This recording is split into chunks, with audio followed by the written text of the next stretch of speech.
manfaat di balik makanan dan minuman kaya gizi. Bagaimana sih membuat makanan yang sehat dan bagaimana pula mendapatkannya? Ragam olahan untuk ciptakan solusi. Kadang-kadang kita suka males ya kalau harus makan buah dalam kondisi utuh. Nah, buah kering ini bisa menjadi solusi. Paduan gaya hidup sehat bersama Wonder Food. Senin sampai Jumat jam 2 siang. Hanya di NET.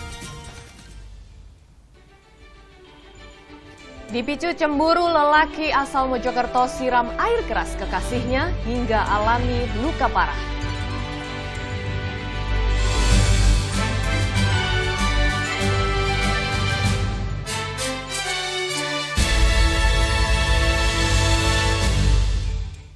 Hidup di Surabaya sejak umur 2 tahun, seorang bule mendapat julukan Londo Kampung.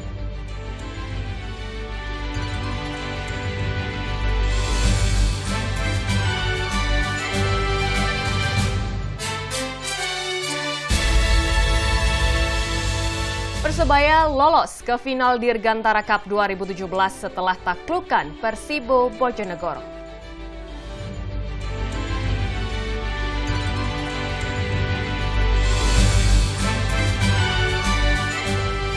Halo, apa kabar? Selama 1 jam ke depan, NET Jatim akan menemani Anda dengan berbagai informasi menarik serta inspiratif. Kulo, Ning Nitaliana, dan inilah NET Jatim selengkapnya.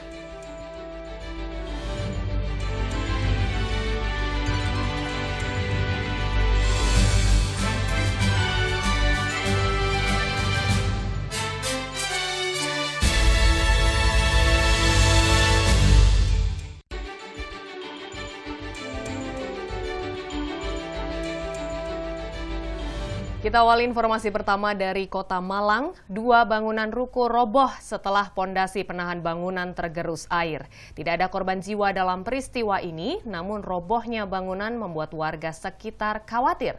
Berikut detik-detik robohnya bangunan yang berhasil diabadikan warga.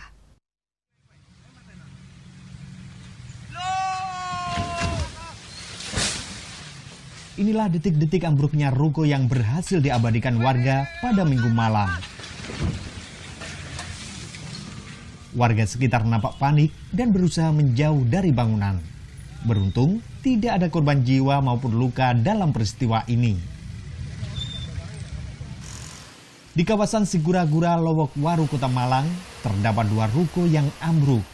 Ini terjadi setelah hujan deras disertai angin, serta lokasi bangunan yang berada di pinggiran sungai membuat posisi bangunan tergerus air.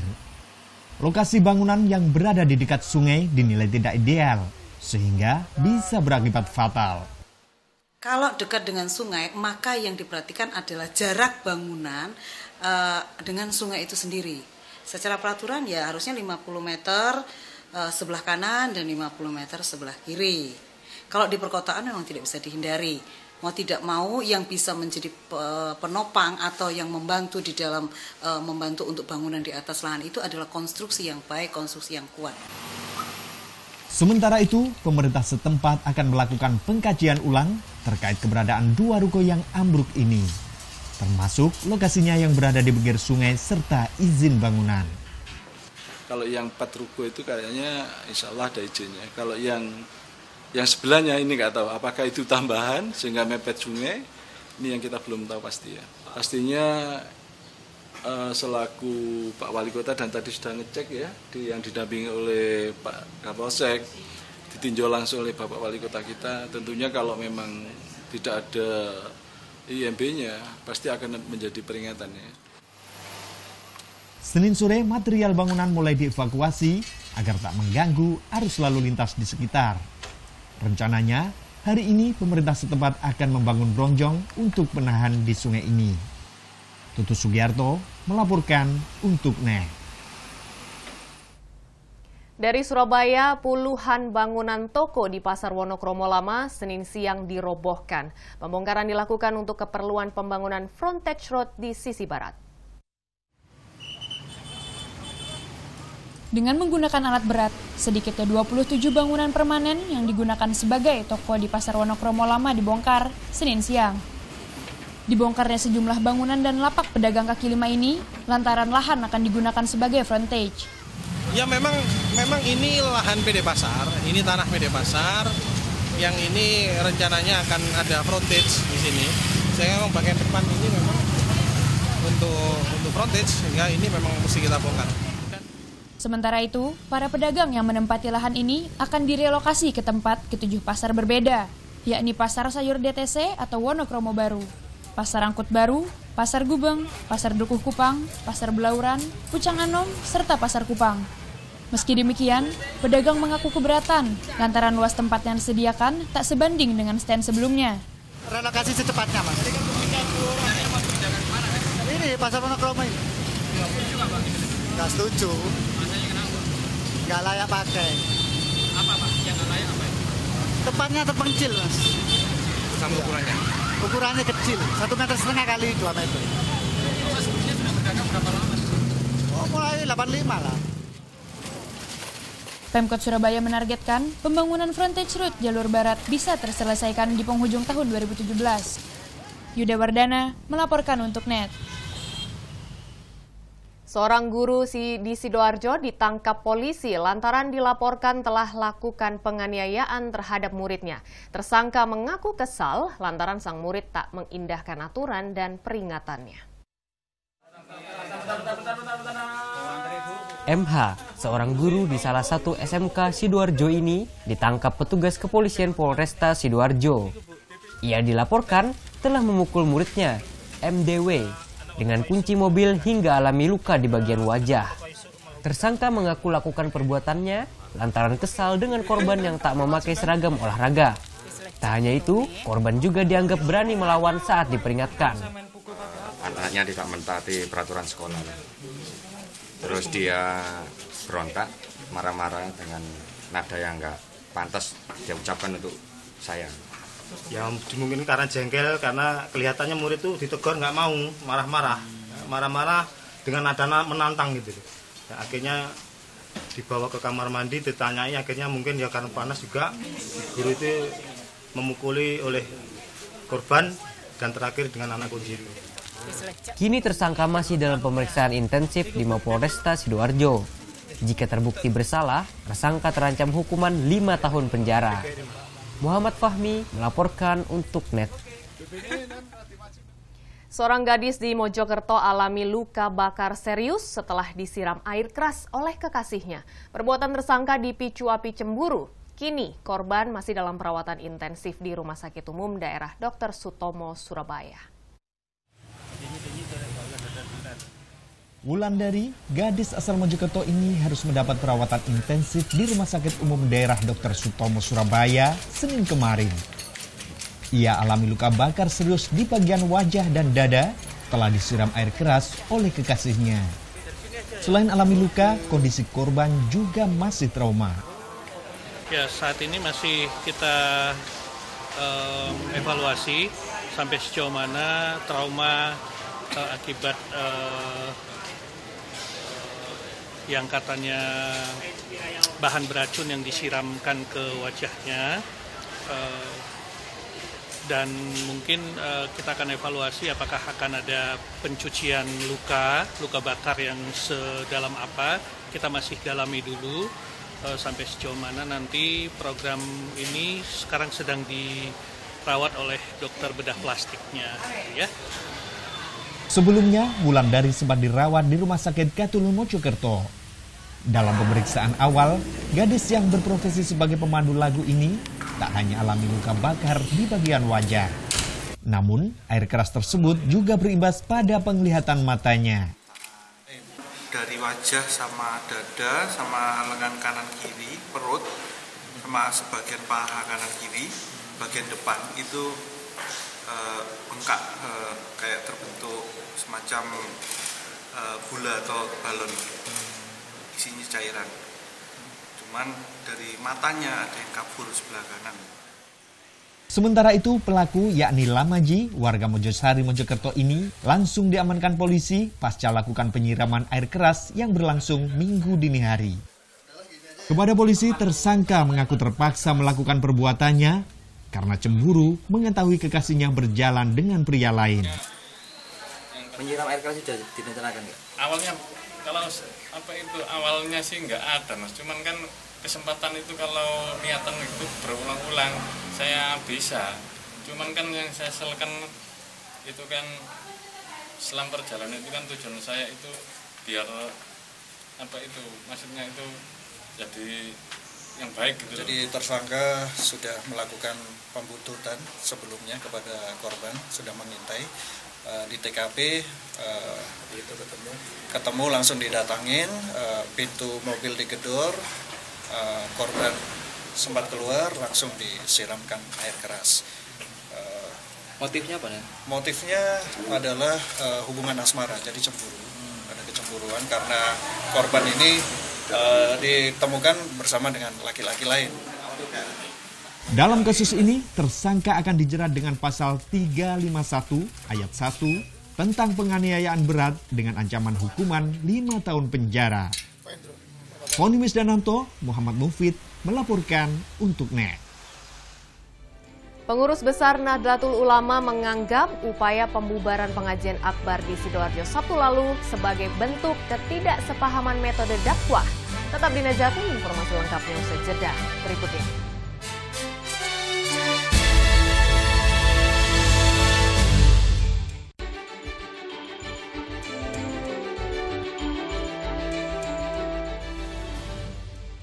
Bangun pagi bisa bikin tambah pintar. Barang Andre Hesti bisa. Kamu ada siapa sih dari sekarang? Aku Popeye. Sebentar. Kenapa? Popeye kan kepalanya bukan yang itu. Berbagai inovasi masa kini, seru-seruan di Fun Science. Perubahan suhu yang terjadi akan mengakibatkan seperti apa? Oke. Lihat. Oh.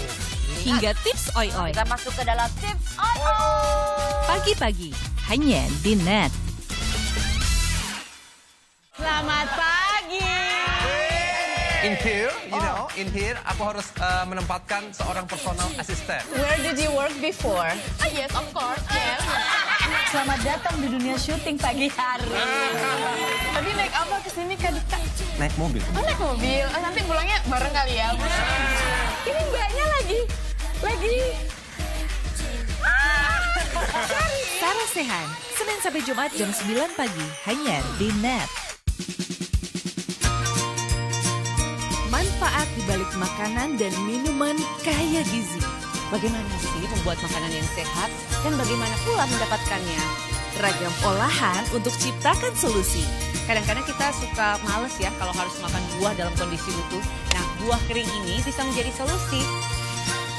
Paduan gaya hidup sehat bersama Wonder Food. Senin sampai Jumat jam 2 siang, hanya di NET. Dengan Mbak Tantri ya? Iya, betul. Kita kan mau olahraga. Udah janji kan berdua, ayo. Udahlah, jangan manja. Hari ini aku akan geber kamu. Tapi mohon maaf, naik motornya nggak bisa bertiga. Siapa yang bertiga, Mas? Mbak, itu pacarnya? Iya, saya tuh mau ngajarin pacar saya tuh supaya kuat sama sehat dan fisiknya oke, Mas. Dan kayak saya nih, segar olahraga mulu. Ayo sayang, semangat! Dikit lagi!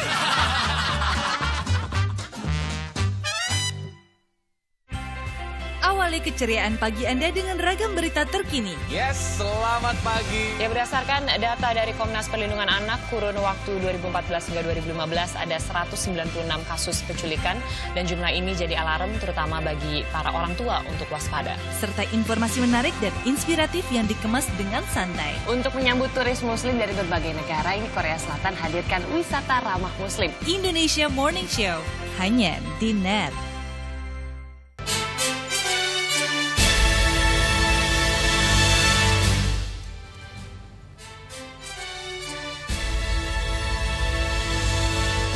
Terima kasih Anda masih di NET Jatim, dan informasi selanjutnya untuk tekan angka kejahatan jalanan, Polrestabes Surabaya bentuk tim anti bandit. Dalam 1 bulan, tim ini berhasil mengungkap 102 kasus kejahatan serta mengamankan 45 orang tersangka.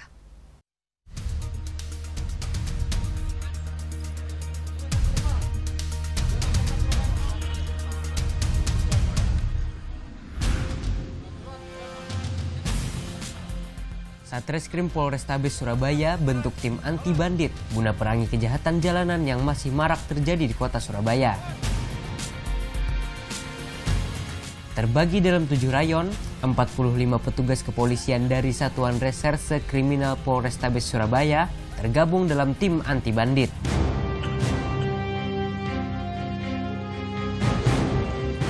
Tak cuma terampil menembak, tim ini juga dibekali ilmu bela diri, analisa informasi kejahatan, hingga membekuk penjahat.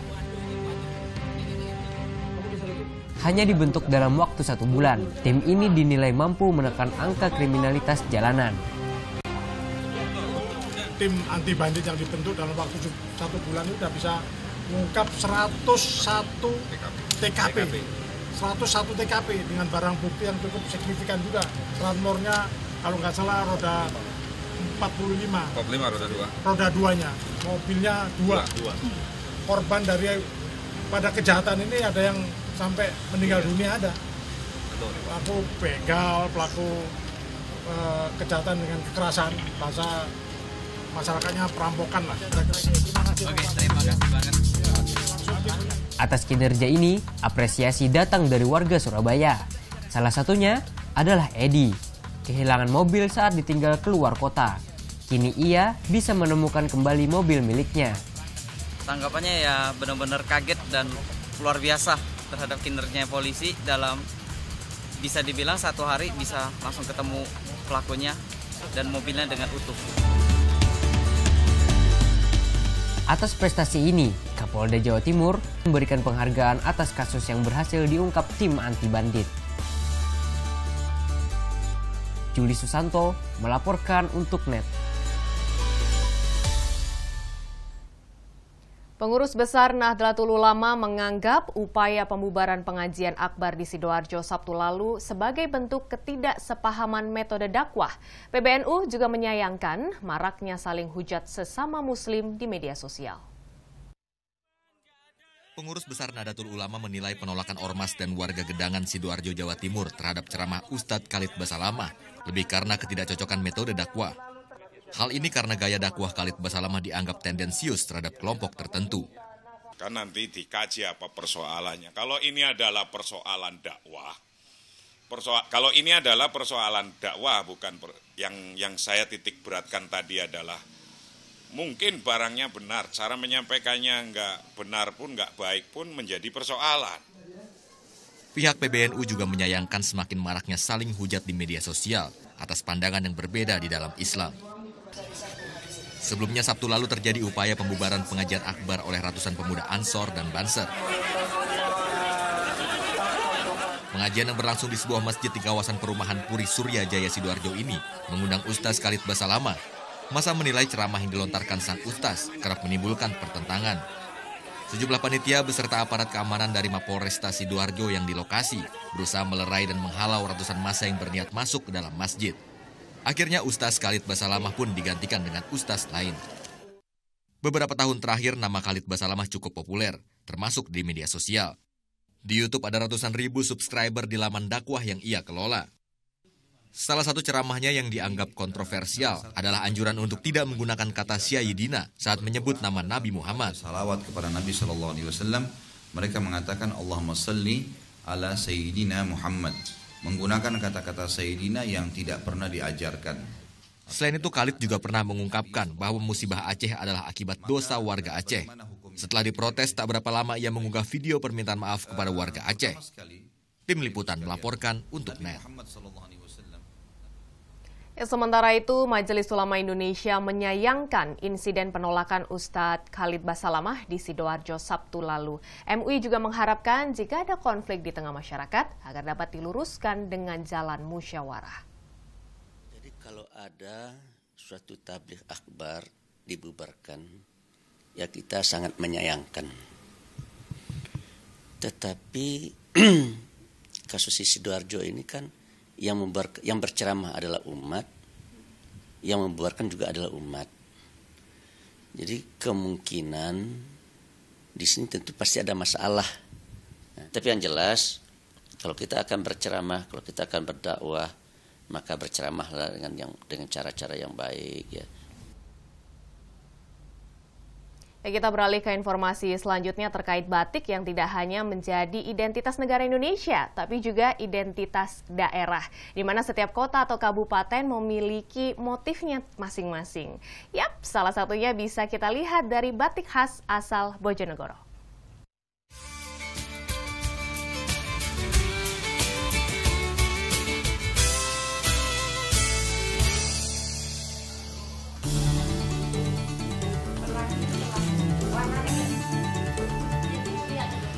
Inilah motif batik khas Bojonegoro. Ada Pari Sumilak, Sekar Jati, Parang Dahana, dan masih banyak lagi lainnya. Yang paling dominan, yang paling disukai untuk motif-motif untuk wilayah Bojonegoro yang identik dengan motif Bojonegoro sendiri. Suatu misal motif Sekar Jati atau Parang Sekar Nambat dan lain-lain lah. Terus untuk di luar Bojonegoro itu sesuai permintaan beliau itu memang yang diminati beliau itu. Ya sesuai daerah masing-masing itu motifnya.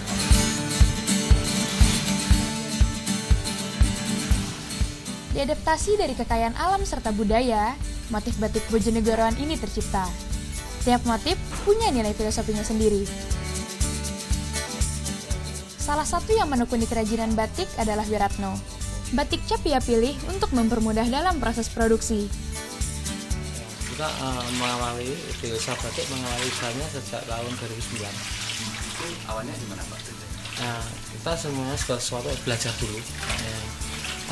Mungkin dari belajar atau mungkin belajar sendiri. Yang jelas itu kalau seni batik itu memang harus pandai-pandai inovasi sendiri ya. Sehingga sampai saat ini pun masih belajar dalam arti batik itu tidak harus istilahnya monoton seperti itu aja. Kita harus sering-sering otak-atik inovasi sehingga tidak ada tingkat kejenuhan tentang seni batik.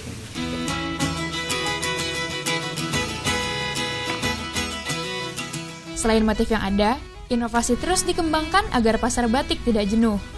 Eksperimen warna dan corak yang berbeda terus ia kembangkan agar batik kreasinya tetap diminati. Dalam 1 bulan, ia bisa menjual 600 hingga 800 lembar batik. Harga kain batik dibanderol mulai Rp80.000 hingga Rp200.000 per potong, tergantung motif dan coraknya. Muhammad Mahrus melaporkan untuk NET. Hidup di Surabaya sejak umur 2 tahun, seorang bule mendapat julukan Londo Kampung. Meski berparas bule, namun jangan salah, ia cukup lihai dalam berbahasa Jawa. Dan kisah Londo Kampung ini akan kami sajikan usai jeda berikut ini.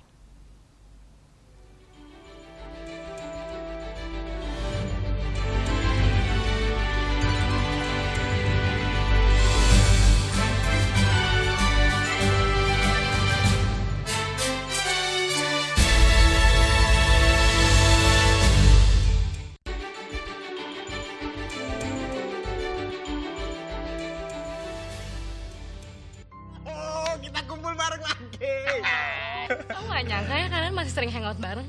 Ya, nggak cuma hangout bareng. Kita itu dari SD, SMP, SMA, sampai kuliah itu bareng terus. Sampai gue jatuh cinta. Sampai bosen. Jangan. Nadine. Oh. Ki, ya ampun gak usah Ki. Jangan, kalau tali sepatu kelepas gini, nanti kamu kesandung. Yang mampu mencintai. Kamu mau nggak jadi pacar aku? Yes. Nadine. Ku ingin merebutmu. Awali keceriaan pagi Anda dengan ragam berita terkini, serta informasi menarik dan inspiratif yang dikemas dengan santai. Untuk menyambut turis muslim dari berbagai negara, ini Korea Selatan hadirkan wisata ramah muslim. Indonesia Morning Show, hanya di NET. Halo, salam pakai food. Mencicipi berbagai masakan dalam nuansa yang berbeda. Bersama Pepi. Boleh nanya ini, kenapa namanya soto Betawi Haji Ma'ruf? Rasanya unik, tapi enak. Perasan lemon dalam air es memberikan semangat baru untuk makan lagi.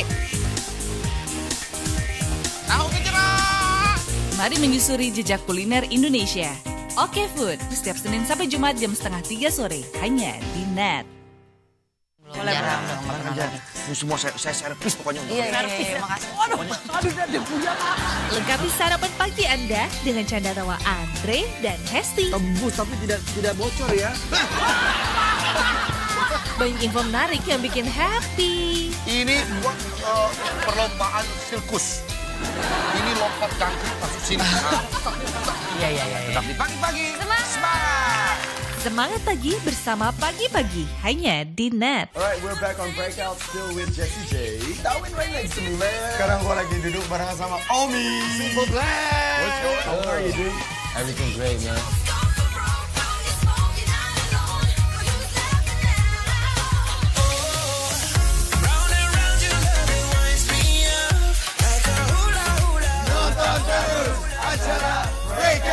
Keep watching Breakout, the #1 music show. Thank you, bro. Thanks a lot. Breakout hanya di Net. Welcome back to Comment. Berjalan ke pasar rumput. Kuda laut makannya apa? Rumput laut. Betul. Itu logika aja. Betul. Emang cinta kadang-kadang tak ada logika. Jangan bikin gue nari.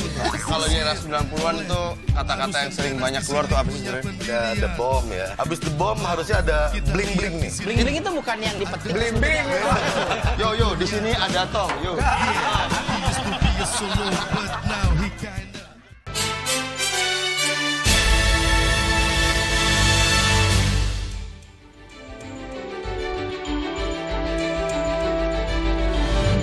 Tumbuh besar di Surabaya sejak umur 2 tahun membuat seorang bule berdarah Australia memiliki julukan Londo Kampung. Berparas bule, tak sedikit pengalaman lucu yang ia dapatkan dengan kemampuannya berbahasa Jawa. Berikut liputannya kami kemas dalam Cerita Surabaya.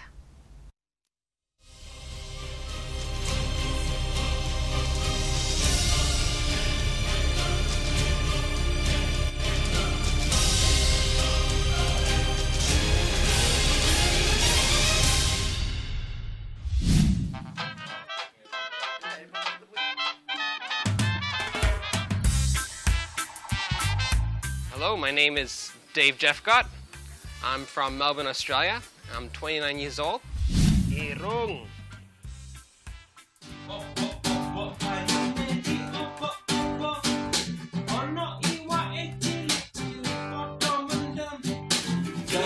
Dipikir wong padha gak duwe sangu. Cak, ayo cak, golek kenalan cak ayu.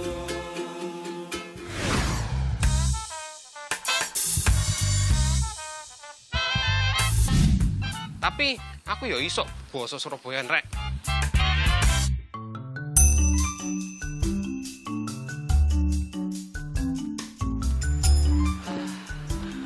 Belajar berbahasa memang susah, karena belajar bahasa sama halnya dengan belajar setengah budayanya. Tapi berbeda dengan teman saya. Dia bule, tapi dia mahir berbahasa Jawa. Yuk ikutin saya.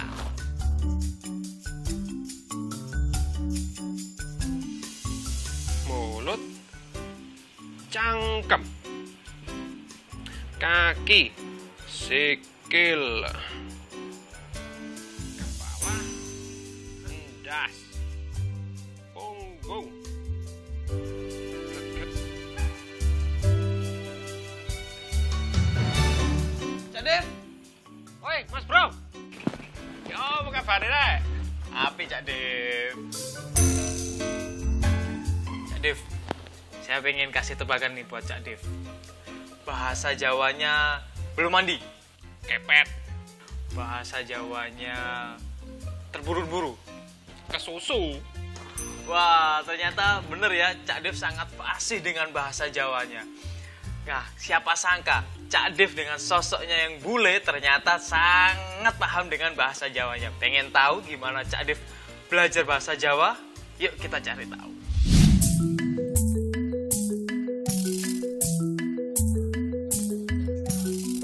Tumbuh besar di Surabaya sejak umur 2 tahun, bule berdarah Australia ini berjuluk Londo Kampung.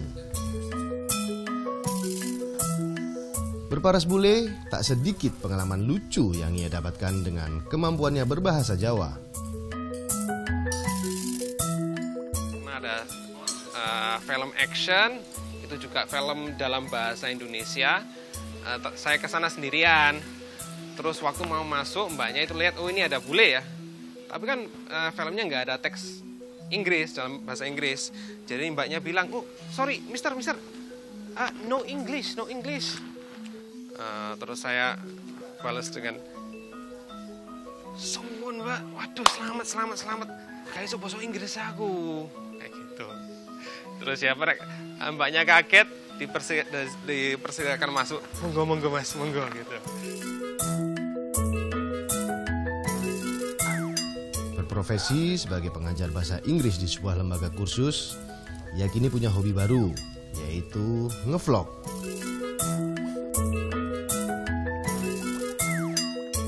Jadi mungkin pertama kali bikin akun YouTube dan Instagram, saya harus membuat keputusan ini mau bahasa Indonesia atau mau bahasa Jawa. Nah, saya lihat kan sudah cukup banyak bule yang buat video-video dalam bahasa Indonesia. Jadi saya mau agak berbeda dari mereka. Bagaimana kalau yang pakai bahasa Jawa, apalagi yang Surabayaan, terus fokusnya itu yang lucu-lucu.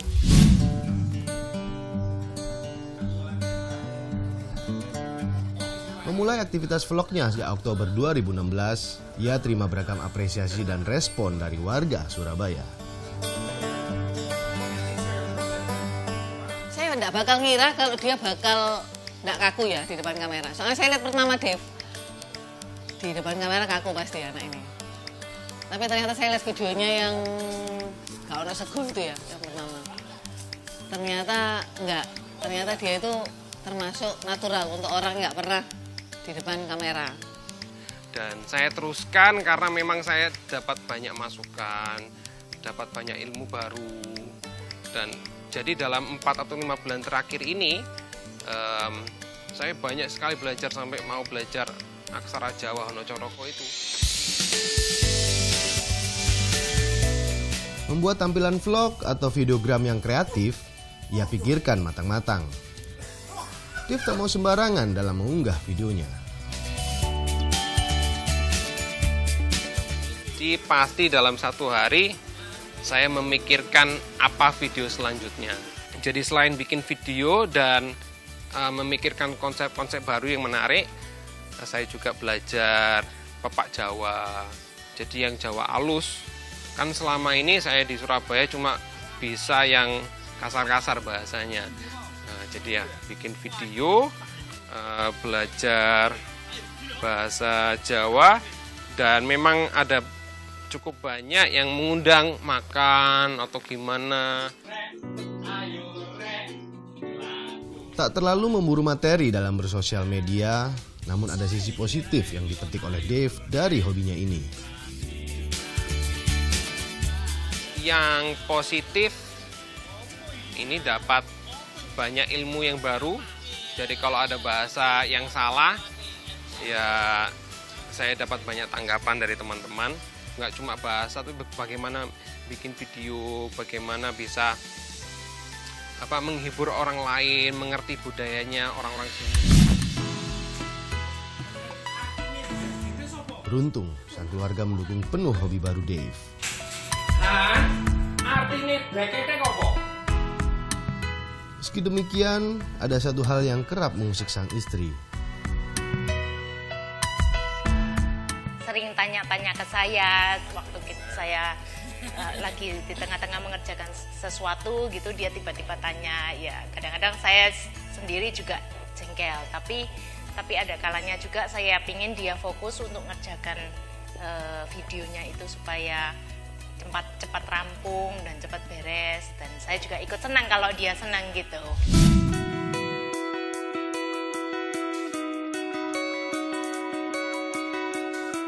Baginya, bahasa adalah yang utama. Bahasa tak cuma sebagai alat komunikasi, namun juga berfungsi sebagai identitas bangsa. Aku paling suka itu bahasa.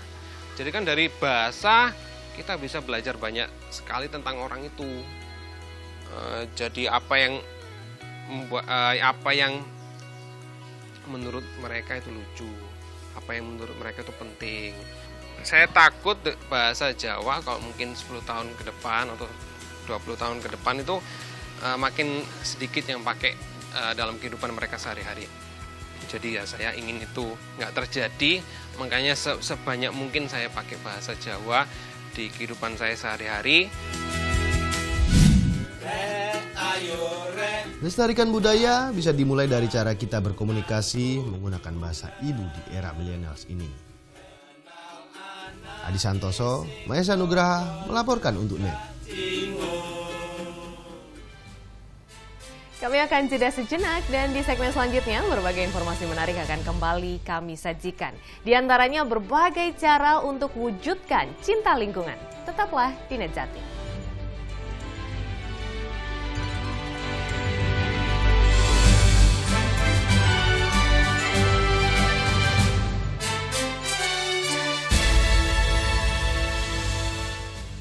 Sudah tak asing lagi kan dengan program-program berkualitas ini yang syarat inspirasi dan menghibur tentunya. Ini kesempatanmu untuk bergabung di belakang layar dan menjadi bagian dari tim broadcaster terbaik.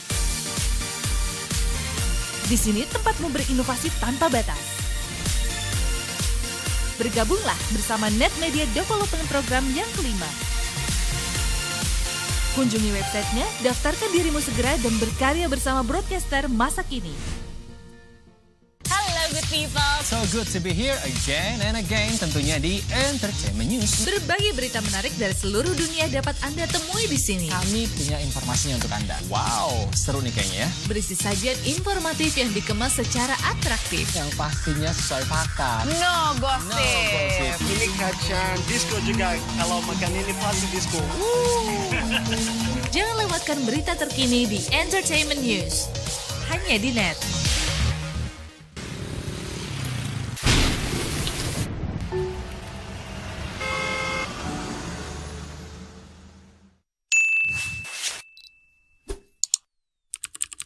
Jalan rusak yang tak kunjung diperbaiki mengganggu aktivitas warga. Saatnya buat perubahan. Upload video masalah yang ada di sekitarmu ke NET CJ. Video-video terpilih akan tayang di NET 10. Be the change demi Indonesia yang lebih baik. Manfaat di balik makanan dan minuman kaya gizi. Bagaimana sih membuat makanan yang sehat dan bagaimana pula mendapatkannya? Ragam olahan untuk ciptakan solusi. Kadang-kadang kita suka males ya kalau harus makan buah dalam kondisi utuh. Nah, buah kering ini bisa menjadi solusi. Paduan gaya hidup sehat bersama Wonder Food. Senin sampai Jumat jam 2 siang. Hanya di NET. Welcome back to Comment. Berjalan ke pasar rumput. Kuda laut makannya apa? Rumput laut. Betul. Itu logika aja. Betul. Emang cinta kadang-kadang tak ada logika. Jangan bikin gue nari. Kalau di era 90-an tuh kata-kata yang sering banyak keluar tuh apa sih sebenarnya? The bomb ya. Abis the bomb harusnya ada bling-bling nih. Bling-bling itu bukan yang dipetik. Bling-bling. Yo, di sini ada tong. Yo. Dengan Mbak Tantri ya? Iya, betul. Kita kan mau olahraga. Udah janji kan berdua, ayo. Udahlah, jangan manja. Hari ini aku akan gembar kamu. Tapi mohon maaf, naik motornya nggak bisa bertiga. Siapa yang bertiga, Mas? Mbak, itu pacarnya? Iya, saya tuh mau ngajarin pacar saya tuh supaya kuat sama sehat dan fisiknya oke, Mas. Dan kayak saya nih, seger olahraga mulu. Ayo sayang, semangat! Dikit lagi!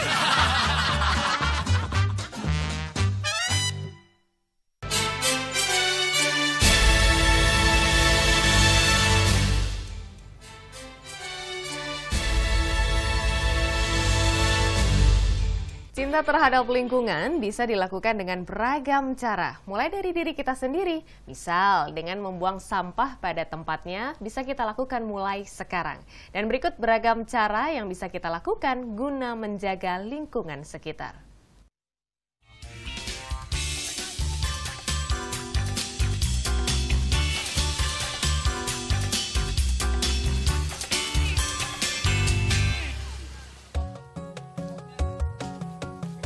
Cara pertama adalah dengan penanaman bakau di hutan mangrove agar tak terjadi abrasi laut. Cara ini dilakukan oleh puluhan pelajar dan anggota TNI di kawasan Wonorejo, Surabaya. Tak kurang dari 3.000 bibit bakau ditanam di area seluas 700 meter persegi.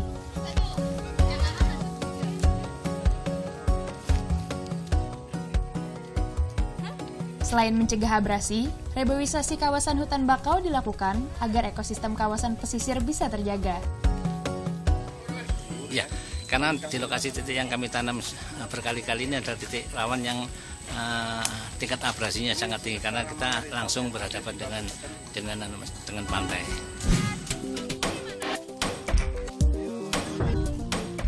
Ekosistem bakau adalah awal mula rantai makanan di kawasan laut. Banyak spesies ikan bertelur dan berkembang biak di kawasan bakau. Ajang ini pun disambut antusias oleh para peserta. Ini tujuannya agar mencegah dari abrasi dan terjaga ekosistemnya. Ya, semoga banyak remaja-remaja Surabaya yang peduli akan lingkungannya. Seperti yang saya lihat sendiri, kayak banyak sampah, terus kayak pohonnya juga kurang, jadi dengan adanya bakau kayaknya bisa mencegah erosi. Prihatin sih, karena kalau dilihat juga sampahnya banyak sekali, jadi tentu prihatin. Dengan adanya penanaman ini semakin banyak warga yang sadar untuk menjaga lingkungan hidup, supaya pada akhirnya lingkungan hidup itu tetap terjaga dengan baik, supaya anak cucu kita itu bisa menikmati juga kehidupan yang baik.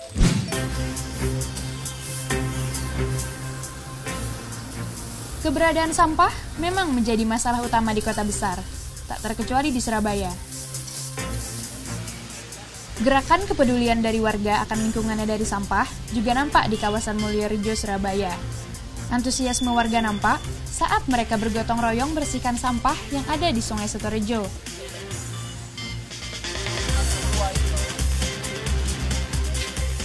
Tak cuma itu, warga menghias bibir sungai dengan cat warna-warni. Hal ini bertujuan agar bibir sungai lebih cantik dan enak dipandang mata. Nyongsong untuk dalam tema go green. Jadi biar kelihatan di bibir sungai ini biar kelihatan nampak lebih indah gitu, lebih enak lah untuk dilihat gitu. Jadi ini diikut sertakan untuk lomba ini, jadi biar kelihatan lebih indah gitu.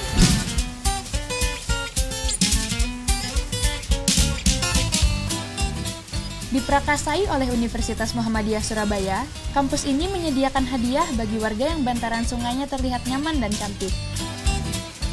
Kenapa kita untuk lomba menghias bibir sungai? Karena kita ingin membangun kepedulian seluruh sivitas akademik UM Surabaya terhadap lingkungan di sekitarnya.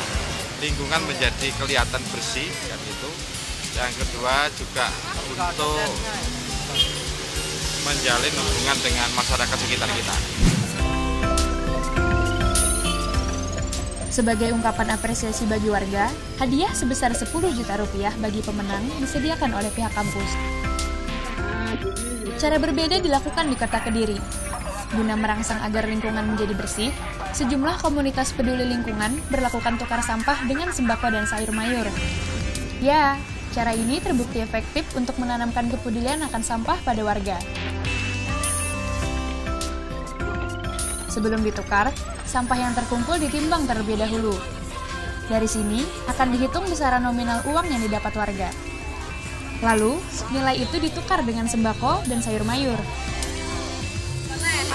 Menurut saya bagus sekali, karena dengan adanya program ini masyarakat bisa memilih sampahnya dengan baik dan bisa memanfaatkannya yang didaur ulang kembali dan bisa ditukarkan dengan sembako, dengan sayur, dan dengan yang lain-lainnya.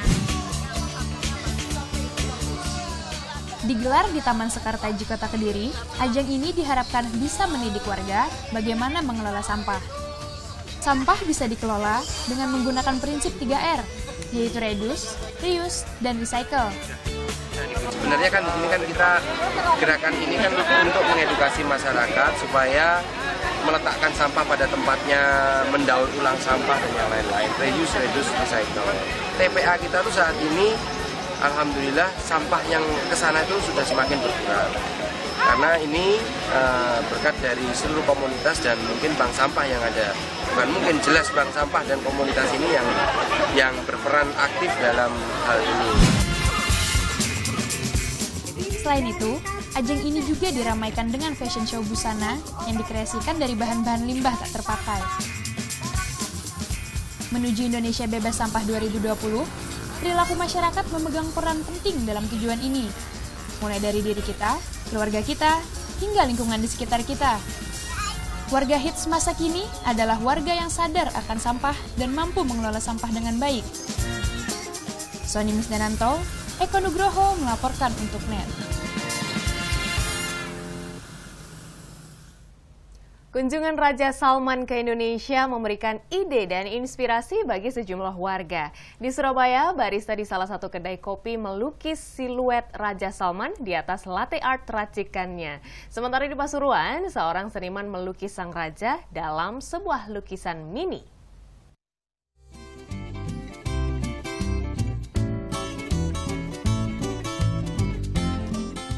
Tak cuma membawa kehebohan dalam pemberitaan media, kedatangan Raja Salman bin Abdul Aziz juga membawa inspirasi bagi warga Jawa Timur. Apresiasi kunjungan Raja Salman ke Indonesia, bioskop kafe yang berada di Jalan Klampis Jaya, Sukolilo, Surabaya, suguhkan menu spesial. Bermula dari ide kreatif sang barista, ia melukis siluet Raja Arab tersebut di atas latte art racikannya. Tak cuma sang raja, ia juga melukis wajah sang pangeran, Mansur bin Abdul Aziz Al Saud. Butuh ketelitian agar latte art yang dihasilkan mirip dengan aslinya. Di sini kita cuma ikut meramaikan aja dengan kedatangan atau kunjungan Raja Salman ya, dengan menggambar beliau dengan di atas coffee latte yang bentuknya jadinya seperti ini. Ini juga rada susah bikinnya, ya. Masalahnya kan foamnya makin lama kan makin menurun. Secangkir kopi dibanderol antara 19 hingga 25.000, tergantung ukuran cup yang Anda pesan. Penasaran akan wajah Raja dan Pangeran Arab pada secangkir kopi yang diseduhnya? Sejumlah pengunjung sengaja memesan menu ini. Kebetulan Raja Salman kayaknya sekarang lagi jadi omongan ya, lagi in dari sosial media juga. Ya kepengen aja sih request terus diupload di Instagram. Kopi cafe latte di sini kebetulan saya suka kopi ya, nggak tahu cafe latte di sini enak aja sih kalau menurut saya.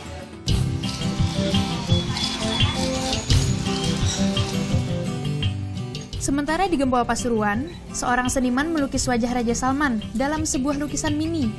Pada lukisan berukuran 3x4 cm ini, wajah sang raja dilukis secara detail dengan memakai kaca pembesar. Butuh waktu 2 hari bagi pelukis 50 tahun ini untuk menyempurnakan lukisan Raja Salman. Dalam kunjungan Raja Salman ini ada hal yang menarik di antara 5 MUI yang akan disepakati ini. Satu di antaranya MUI tentang kesenian dan budayaan.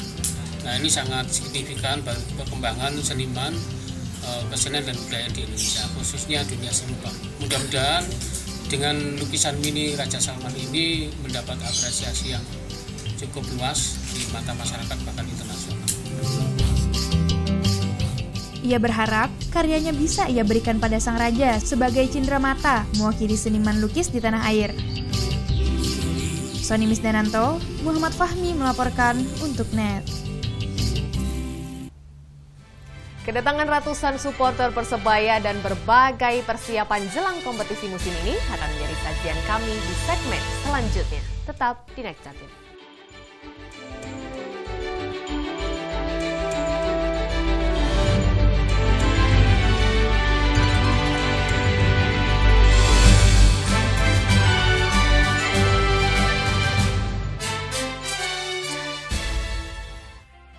Keceriaan pagi Anda dengan ragam berita terkini. Yes, selamat pagi. Ya, berdasarkan data dari Komnas Perlindungan Anak, kurun waktu 2014 hingga 2015 ada 196 kasus penculikan dan jumlah ini jadi alarm terutama bagi para orang tua untuk waspada. Serta informasi menarik dan inspiratif yang dikemas dengan santai. Untuk menyambut turis muslim dari berbagai negara, ini Korea Selatan hadirkan wisata ramah muslim. Indonesia Morning Show, hanya di NET. jarang dong. Tenang aja. Ini semua saya servis pokoknya. Iya, makasih. Waduh, aduh, dia punya. Lengkapi sarapan pagi Anda dengan canda tawa Andre dan Hesti. Tembus tapi tidak bocor ya. Banyak info menarik yang bikin happy. Ini perlombaan sirkus. Ini lompat kaki masuk sini. Iya. Tapi pagi-pagi Semangat! Semangat pagi bersama Pagi-Pagi hanya di Net. Selamat pagi. In here, aku harus menempatkan seorang personal assistant. Where did you work before? Yes, of course. Yes. Selamat datang di dunia syuting pagi hari. Tadi naik apa kesini Kak Dika? Naik mobil. Oh, naik mobil. Nanti pulangnya bareng kali ya. Ini mbaknya lagi. Sarah Sehan, Senin sampai Jumat jam 9 pagi hanya di Net.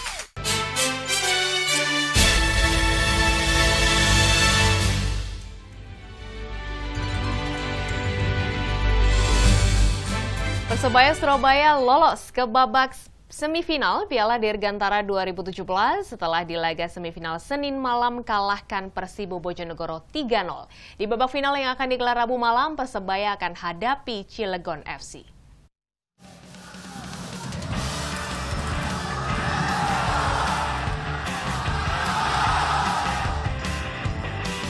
Laga semifinal Piala Dirgantara 2017 di Stadion Maguwo Harjo, Sleman, Yogyakarta, Senin malam tampilkan Persebaya Surabaya kontra Persibo Bojonegoro. Dalam pertandingan 2x45 menit, Persebaya menang telak 3-0 atas Persibo. Sejak menit-menit awal Laskar Bajul Ijo tampil menyerang. Di menit ke-7, kerjasama api Andri Mulyadi dan Octavianus Fernando hampir saja merobek jala gawang Persibo. Terus mendapat tekanan, Laskar Angling Darmo pun mulai menyusun serangan. Namun, kuatnya lini pertahanan anak asuh Iwan Setiawan membuat serangan Persibo tak berbuah gol. Di menit 23, kebuntuan gol pun pecah. Manfaatkan umpan dari Randy Setiawan, striker muda Persebaya Rahmat Afandi sukses ceploskan bola ke gawang Persibo. 1-0 untuk Persebaya. Unggul 1-0, serangan Persebaya semakin gencar.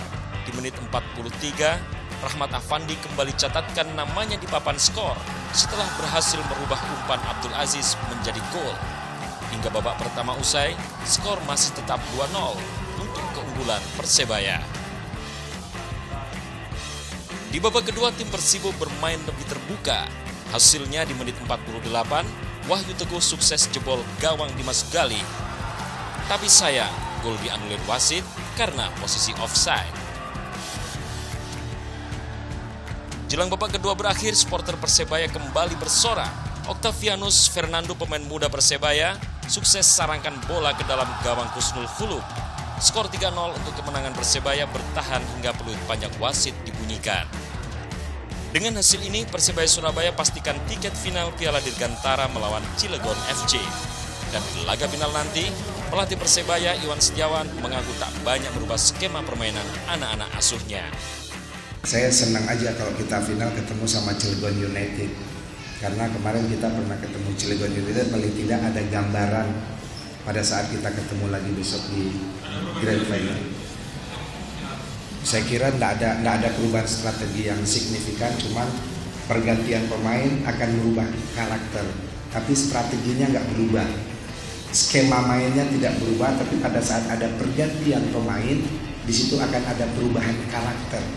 Tapi tidak lari dari skema yang kita sepakati. Sementara bagi Persibo, kekalahan dari Persebaya menjadi pelajaran untuk hadapi kompetisi sepak bola nasional mendatang. Memang kita akui Persebaya memang tim yang sudah siap untuk berkompetisi di Liga 2. Ya kita puas lah, memang kita nggak ada persiapan, kita sampai di semifinal udah alhamdulillah. Ya kita tetap fight ya untuk cari yang terbaik itu untuk nomor 3-nya. Ari Dwi melaporkan untuk NET. Sementara itu, Cilegon FC melenggang ke babak final setelah kandaskan Mojokerto Putra dalam pertandingan semifinal. Kemenangan diraih dengan skor tipis 2-1. Cilegon FC akhirnya kubur impian Mojokerto Putra lolos ke babak final Piala Dirgantara 2017 setelah pada laga semifinal di Stadion Maguwo Harjo Sleman Yogyakarta Senin sore, Cilegon FC menang tipis 2-1 atas Mojokerto Putra. Pertandingan di babak pertama permainan kedua tim berjalan lamban. Meski masing-masing tim ciptakan peluang, tapi hingga babak pertama usai, skor masih bertahan imbang 0-0. Di paruh kedua, masing-masing tim bermain lebih agresif. Di menit 57, pemain Cilegon FC lakukan pelanggaran di kotak terlarang. Heri Saputra yang ditunjuk sebagai Algojo sukses eksekusi hadiah penalti dengan cemerlang. 1-0 untuk keunggulan Mojokerto Putra. Tertinggal 1 gol, Cilegon FC tampil menyerang. Di menit 75, tendangan bebas Denny Arwin tak bisa ditepis kiper Mojokerto Putra Putut Wijiarto. Skor berubah menjadi 1-1. 5 menit berselang, sontekan kaki Ivan Wahyudi merubah papan skor menjadi 2-1 dan bertahan hingga babak kedua usai. Dengan hasil ini, Cilegon FC pastikan diri melaju ke final menghadapi Persebaya Surabaya. Pertandingan pertama sampai ke pertandingan keempat semifinal ini ada sedikit peningkatan. Maksudnya dalam artian para pemain sudah bisa memahami apa yang diinginkan taktik dari pelatih. Alhamdulillah dalam pertandingan ini walaupun kita sempat tertinggal, tapi alhamdulillah juga teman-teman pemain tidak terlalu terpancing emosinya. Maksudnya dalam arti emosi dengan permainan-permainan mungkin karena faktor lapangan, mungkin itu. Alhamdulillah bisa melaju ke final. 20 menit terakhir itu kita kurang konsentrasi sehingga sering bikin pelanggaran di situ. Ya, bola-bola crossing dari pinggir sana konsentrasi sudah hilang sehingga Cilegon dengan mudah sekali menciptakan suatu. Laga final Piala Dirgantara 2017 antara Cilegon FC kontra Persebaya Surabaya akan digelar pada Rabu malam. Sigit Pamungkas melaporkan untuk NET. Akhirnya tuntas sudah Net Jatim hari ini. Subscribe akun YouTube kami di www.youtube.com/netbirojatim. Kulo Ning Nitaliana pamit, matur suwun dulur.